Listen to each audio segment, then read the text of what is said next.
అమరావతిలో రాజధానిపై వైసీపీ మరోసారి యూటర్న్ తీసుకుంది. అమరావతికి ఏ పార్టీ వ్యతిరేకం కాదని అన్నారు YCP MP Mithun Reddy. Parliament లో రాజధానికి చట్టబద్ధత కల్పించే బిల్లుకు మద్దతు ఇస్తామంటున్నారు. అధికారంలో ఉండగా రాజధాని కోసం భూములిచ్చిన రైతులను వైసీపీ ప్రభుత్వం ఎంత దారుణంగా వేధించిందో రాష్ట్ర ప్రజలు మర్చిపోలేదు. అయినా ఇప్పుడు అమరావతికి చట్టబద్ధత కల్పించే బిల్లు పార్లమెంటు ముందుకు వస్తున్న సమయంలో రాజధాని రైతులపై ప్రేమ ఒలకబోస్తున్నారు ఎంపీ మిథున్ రెడ్డి. రాజధాని రైతులకు న్యాయం చేయాలని అంటున్నారు. జగన్ పాలనలో అమరావతి నిర్మాణం కొనసాగించి ఉంటే రాజధానికి ఇప్పటికే ఒక రూపం వచ్చేది. ఈ పాటికే రిటర్నబుల్ ఫ్లాట్లు రైతుల చేతికి అందేవి. కానీ అమరావతిని శ్మశానమని, ఎడారి అని, నదీ గర్భంలో ఉందని రకరకాల నిందలు వేసి 3 రాజధానుల పేరుతో ఉన్న ఒక్క రాజధానిలో జరుగుతున్న పనులను ఆపేశారు.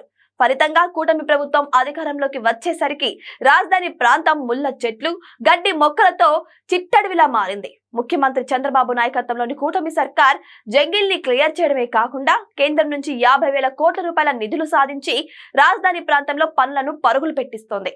ఇప్పటికే రాజధాని రైతులకు 2వ విడత ప్లాట్లు పంపిణీ చేశారు.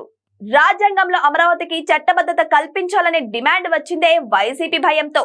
సజ్జల రామకృష్ణారెడ్డి, మిథున్ రెడ్డి లాంటి వైసీపీ నాయకులు అమరావతికి ఎవరూ వ్యతిరేకం కాదని అంటున్నారు. ఇక fan party big boss YS Jaganmohan Reddy మాత్రం అమరావతిపై విషం చిమ్ముతూనే ఉన్నారు.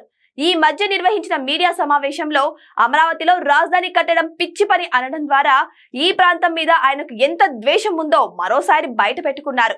ఇప్పుడు వైసీపీ ఎంపీ మిథున్ రెడ్డి అమరావతికి వ్యతిరేకం కాదంటున్నా రాజధానికి చట్టబద్ధత కల్పించే బిల్లుకు వైసీపీ నాయకులు రైతుల ప్రయోజనాల పేరుతో ఆటంకాలు సృష్టించరని గ్యారంటీ కూడా లేదు. ఇక వైసీపీ నాయకుల మాటలకు అర్థాలే వేరులే అని చాలాసార్లు నిరూపించుకున్నారు. మరోసారి ఆ ట్రాక్ రికార్డులను నిలబెట్టుకుంటారా లేదా అని తెలియాలంటే మరికొన్ని రోజులు ఆగి చూడాల్సిందే. ఇక పార్లమెంటు ముందుకు అమరావతికి చట్టబద్ధత కల్పించే బిల్లు వచ్చిన రోజు రాజధానిపై వైసీపీ అసలు విధానం ఏంటో తెలిసిపోతుంది.